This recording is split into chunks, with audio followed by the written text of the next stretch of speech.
Y en esta ocasión quiero presentar a Cristian Ramos, que nos va a presentar su trabajo titulado Tonos de incertidumbre, modificación de imágenes RGB con lógica. Cristian, tendrás 15 minutos para exponer. Cuando llegues 10 te enseñé, pasas el 5 y será el siguiente. Adelante. Hola, muy buenas tardes a todos. Les voy a presentar algo que hicimos por meramente amor al arte, entre yo y mi profesora Verónica Borja Macías, así que no esperen resultados tan chonchos como hemos visto hasta el momento. Quiero iniciar preguntándoles si ustedes llevaron un curso de lógica clásica en sus universidades, lógica proposicional. En caso de que no, se los voy a explicar de manera muy rápida. La lógica proposicional son cosas que solo podemos catalogarlas con verdadero o falso. ¿Ok? Esto. Por ejemplo, mañana es domingo. Yo le pondría ese valor de verdad falso. ¿Ok?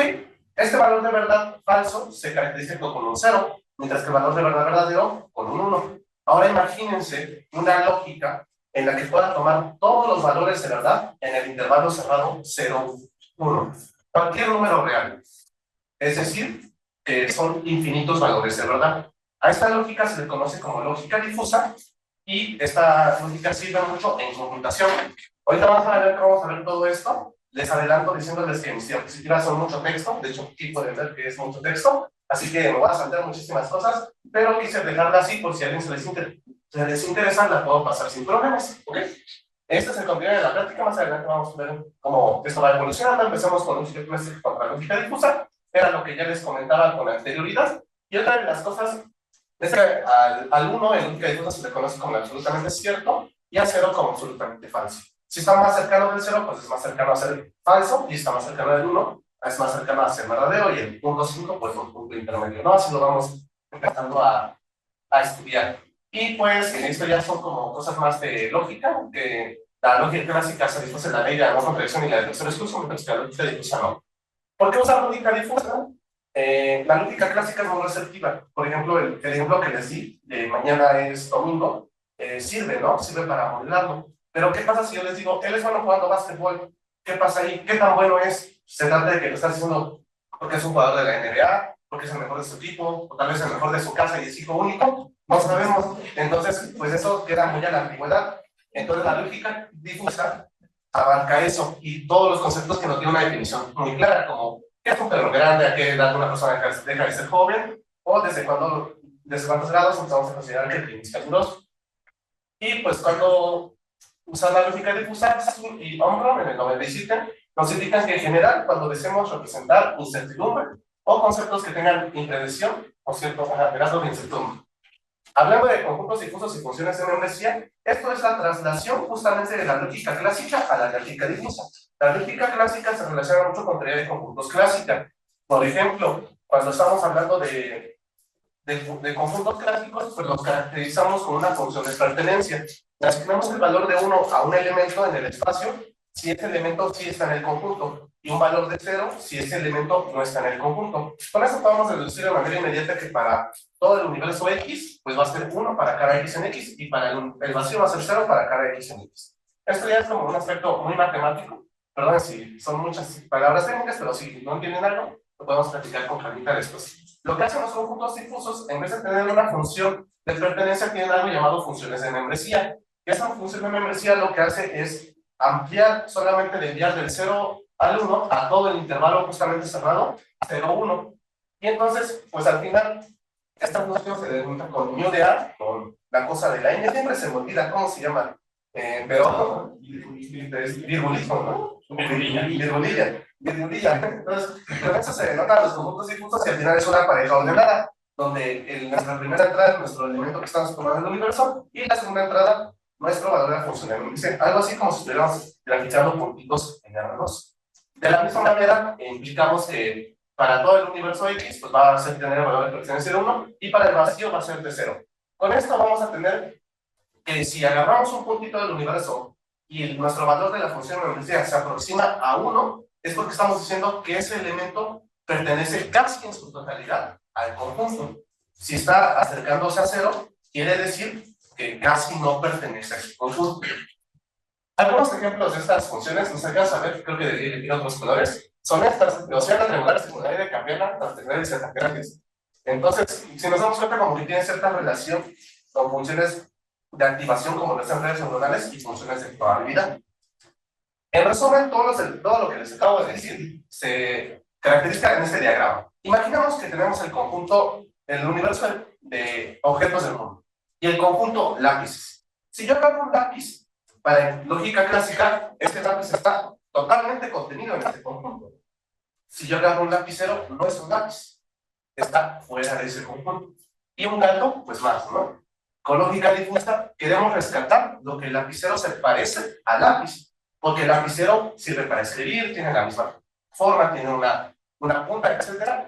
Entonces, queremos rescatar esas propiedades. Lo que hace la lógica difusa es que estos conjuntos denominados difusos, como que les quita esos bordes tan estrictos, y pues el lápiz sigue perteneciendo en su totalidad, el lapicero ya no tanto. Entonces, su valor de la función de membresía para el lápiz es de 1, pero para el lapicero como de 0.9, 0.95, y para el gato, pues de 0, o muy cercano al 0, porque en nada se parece a un lápiz, ¿no?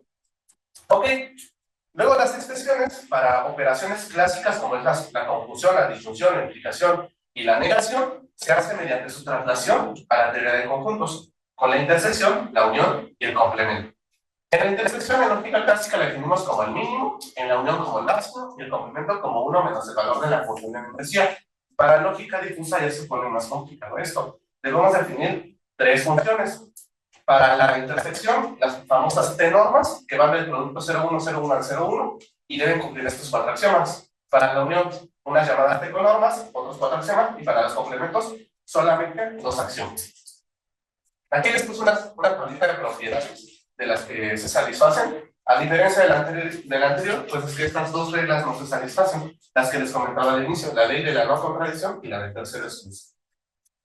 Unos ejemplos de T-normas son estos, otros que son estos, y el complemento son estos. O sea, ya son cosas muy locas. Y tú, solamente buscando funciones que cumplan estos axiomas, puedes crear tus propias T-normas, tus T-normas o tus complementos de acuerdo a la aplicación que tú quieras hacer. Esto es algo muy cool. Y le puedes agregar otros axiomas, por supuesto, como la continuidad o la monotonía estricta, entre otras cosas más.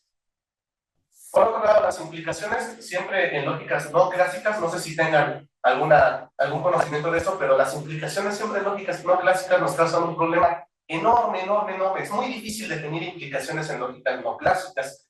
Y lo que hacemos en lógica difusa es que tratamos justamente de trasladar esa noción del si P, entonces Q, a lógica difusa. ¿Cómo hacemos eso? Igual mediante una función que va del producto 0,1, 0,1 al 0,1, y pues no existen funciones como tal. Realmente existen muchos tipos de implicaciones en lógica difusa y estos van a ser a través de nuestra intuición de cómo lo definimos en lógica clásica. Sé que no han llevado un curso de lógica clásica, pero en lógica clásica si P entonces Q lo definimos como P implica Q. Y para una equivalencia de eso es el no P o Q, que es lo que estamos viendo acá. No P o Q. Entonces, al final, el no P pues es un complemento. El OQ es una unión. Entonces, tenemos una operación de complemento y una T-conorma. Así es como trasladamos la implicación difusa. La implicación a la lógica difusa. Esas se les conoce como implicaciones. Y otra forma de ver las implicaciones en lógica clásica es mediante esta igualdad, que trasladar la lógica difusa será de esta manera. Algunos ejemplos son los siguientes, de los que yo quiero que se queden con los ejemplos que les estoy dando, es con la de Lukasiewicz. Esta cumple las dos, de hecho. Entonces quédense con esta, y de las T-normas, igual la estándar, que es el mínimo, las T-normas el máximo, y de los complementos porque más adelante vamos a ver qué hacemos con eso. Ahora sí, pasamos a los sistemas basados en lógica difusa. Estos utilizan variables lingüísticas. ¿Qué es una variable lingüística? Vamos a quedar más claro con el ejemplo. Si yo defino la variable edad, lo puedo modelar con conjuntos difusos. La edad la puedo dividir en los conjuntos difusos que yo quiera. Yo, por ejemplo, lo hice como infante, joven, adulto y viejo. Si yo pongo una persona que tiene 35 años, perdón, si subimos, pues va a tener como un valor de 0.2 de ser joven, pero ya tiene un valor como de 0.6 de ser adulto. Eso nos está indicando como a qué conjunto pertenece más esta variable. Y esto es muy interesante porque resaltamos esa ambigüedad preguntarle, por ejemplo, a una persona, a un niñito, si le preguntamos que para él cuál es una persona vieja, ya nos señala a nosotros, y nosotros señalamos a otras personas, y si les preguntamos a otras personas, señalan a otras. Entonces, esto se empieza a rescatar con estas herramientas. Otro de los procesos importantes para estos sistemas es la fusificación y fusificación. La fusificación que es la traslación de tener nuestras cantidades rígidas a difusas, y la fusificación, el proceso contrario. Luego tenemos las reglas if-then. Las reglas if-then es que tenemos un antecedente y vamos a concluir un consecuente. Aquí tenemos un ejemplo de que si x1 es a 1, donde todos estos son conjuntos difusos, esto te está diciendo, por ejemplo, si x1 es alto y x2 tiene sobrepeso, o x3 es mexicano, por ejemplo, vamos a concluir que la persona tiene una comorbilidad. Algo así sirve en una regla if-then, sirve para modelar cosas, ¿ok? Y ya los sistemas de inferencia, pues son los que justamente interpretan estos modelos de reglas if-then, y los dos más famosos en la industria es el de Manhattan y el de Kepler. Así queda un sistema basado en lógica difusa, donde pues lo primero es escalar factores y normalizarlos, luego aplicar una fusificación, eso se hace a través de una base de conocimientos, luego nuestro FIS, que eran los sistemas de inferencia difusa, que nos ayudan a interpretar nuestras reglas if-then, fusificamos el resultado, lo vamos a escalar y desnormalizar, y con un controlador vemos si la salida que queremos es la adecuada, y si no, modificamos todo. Ya por último, vamos a ver la aplicación, que era como lo más importante. ¿Qué es el procesamiento de imágenes? En pocas palabras, fíjense que es modificar una imagen de manera adecuada para reconocer elementos o saber clasificar patrones o características. Su clasificación de esta área se divide en dos principalmente, dominio de frecuencia y dominio espacial. Nos vamos a quedar con la de dominio espacial, que es atacar una imagen a través de su matriz de píxeles.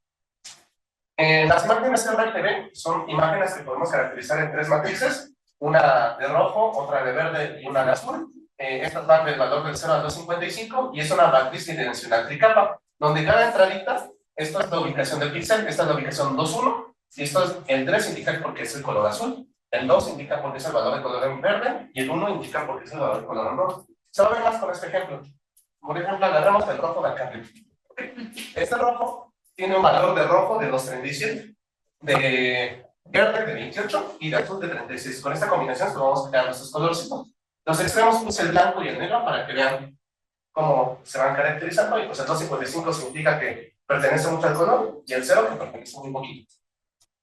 El filtro psicodélico para imágenes RGB, que es la aplicación que les vamos a presentar hoy, la estudiamos de este, ¿cómo se llama? De este artículo. Ahí el tema de la bibliografía, pues si la quieren ver con materialidad. Y nosotros hicimos este estudio mediante MATLAB y más con su herramienta Fuzzy Logic Designer, que es muy intuitiva. Esta es la interfaz de Fuzzy Logic Designer y así es como nosotros lo definimos. Aquí no se alcanza a ver mucho, pero aquí sí vienen cosas como el método de la intersección, el del método de la unión, el de la implicación, el de la defusificación, y era lo que les estoy explicando. Mínimo, máximo, mínimo en el centroide. Luego el FIS es el Manhattan. Aquí definimos tres variables de entrada, que es el rojo, verde y azul, y tres variables de salida, que es el rojo psicodélico, verde psicodélico y azul psicodélico. ¿Qué hace esta herramienta? Recibimos un píxel, vamos a recibir su entrada en rojo, verde y azul, vamos a hacer la modificación, que es en esta toda cajita blanca, y vamos a exportar su valor en rojo psicodélico, verde psicodélico y azul psicodélico. Estas son las funciones de membresía que proponía el artículo. Estas son las de entrada, estas son las de salida, y estas son el sistema de reglas if-then que propusieron. Aquí hay algo muy interesante porque después de proponer las reglas se dieron cuenta que podían optimizarlo. Eso lo hacen mediante este diagramita de acá, y aquí con el método del gradiente es como logran esa optimización. En nuestras reglas if-then podemos ver que aquí se caracteriza mucho de elevar colores. Al final los colores psicodélicos se basan en eso, en hacer la saturación de colores. Ellos saturaron empezando por el rojo, después el azul y por último el verde. Es decir, decidieron saturar más el rojo, luego saturar un poco el azul y el verde nada más así un tantito. Entonces, después de hacer esta, ¿cómo se llama? Optimización, obtienen estos conjuntos difusos de entrada, estos conjuntos difusos de salida, y estos son resultados que nosotros mostramos. Aquí tenemos la imagen original y este es el que ellos nos proponían. Luego lo que nosotros hicimos fue ver qué pasaba si en vez de hacer que los rojos fueran como los más importantes, poner el verde o poner el azul. Entonces hicimos las 6 combinaciones posibles, que es pues primero rojo, verde, azul, luego rojo, azul, verde, y así se va viendo acá.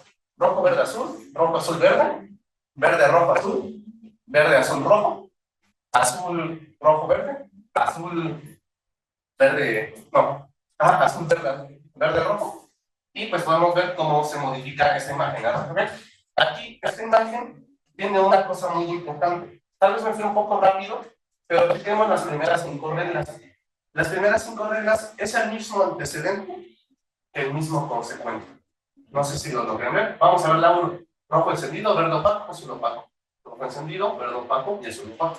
Entonces, ¿cómo qué sentido tendría hacer esa regla? Nos preguntamos, ¿no? Es muy redundante. La respuesta es no. Aunque ese tipo de reglas parezcan redundantes, se pierde mucha caracterización de la imagen. O sea, esta ya no se logra un filtro psicodélico como lo es acá. Se pierde muchísimo. Así que quédense con que ese tipo de reglas, aunque parezcan redundantes, sí son muy importantes para nuestros modelos. Otro ejemplo es esta finurita. Aquí podemos ver justamente cómo predominan los colores dependiendo del orden de importancia que le estemos dando. Recuerden que la primera es la que proponía el artículo. Aquí tenemos otra imagen. Y aquí, por último, otra imagen. Como conclusiones, pues tenemos que la lógica difusa da un nuevo panorama del procesamiento de imágenes. Lo que les decía, el color predominante sí va a tener una gran influencia en el resultado de las imágenes. El conjunto de difusos y las reglas IFEN también van a implicar mucho en nuestro resultado final. Y también debemos tener cuidado con cómo elegimos nuestra operación de intersección, unión, complemento e implicación. Y pues, algo muy importante es que el sistema es muy moldeable. O sea, aquí el artículo nos propuso estos conjuntos difusos y esas reglas de inferencia, y nosotros nada más hicimos una pequeña modificación y tuvimos resultados muy distintos. Esto va a depender de acuerdo a lo que necesitemos. Y pues ya como otras aplicaciones de la lógica difusa, supervisión centrales, ciencia de datos, medicina, estadística, sistemas de datos, sistemas de potencias, economía electrónica e inteligencia artificial. Como bibliografía tengo estos 4, que los 4 son libros donde estudié la lógica difusa, y el primero pues es justamente el artículo que les comentaba. Muchas gracias por su atención.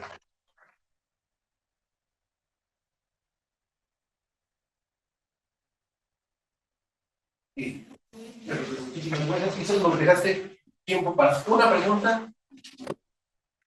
Gracias por tu presentación. Me pareció muy interesante. 2 preguntas. ¿Se puede hacer para RN? Sí. Ok.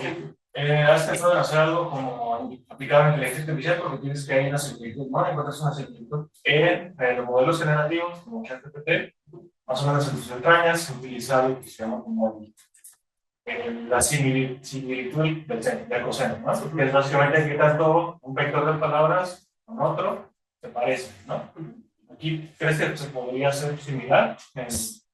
Sí, de hecho, tengo un artículo, casi lo voy a hacer rapidito, pero la neta te voy platicando de que la lógica difusa sí tiene muchas aplicaciones. De hecho, todo esto de la inteligencia artificial se basaron en conceptos de lógica probabilística y lógica difusa, fueron como la extensión de todo esto. Así que se puede decir que es como la madre de la inteligencia artificial, pero, por ejemplo, este artículo es del Q-Learning.